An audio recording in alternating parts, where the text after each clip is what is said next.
Mais que devient Bounassar, l'ancien chouchou du Vélodrome, produit du centre de formation du FC Metz où il fera ses débuts en professionnel.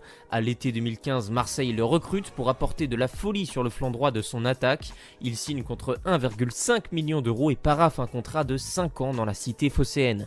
Il claque 2 buts lors de la préparation estivale et grattera de plus en plus de temps de jeu au fur et à mesure de la saison 2015-2016, mais son véritable changement de dimension intervient à la saison 2017-2018 lorsque Rudy Garcia le repositionne en arrière droit.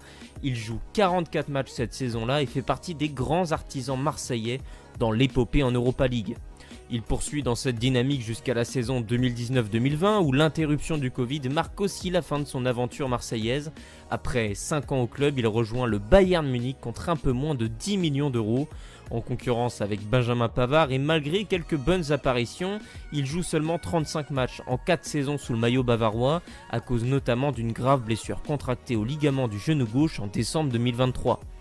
En fin de contrat à l'été 2024, il quitte l'Allemagne. 1 an plus tard, il est toujours sans club. Difficile d'imaginer un club être en mesure de le relancer, lui qui, à 33 ans, n'a plus joué depuis longtemps et accuse une certaine fragilité physique. L'international sénégalais aura tout de même eu une belle carrière, autant en sélection qu'en club. N'hésite pas à t'abonner pour plus de petites et grandes histoires sur le football.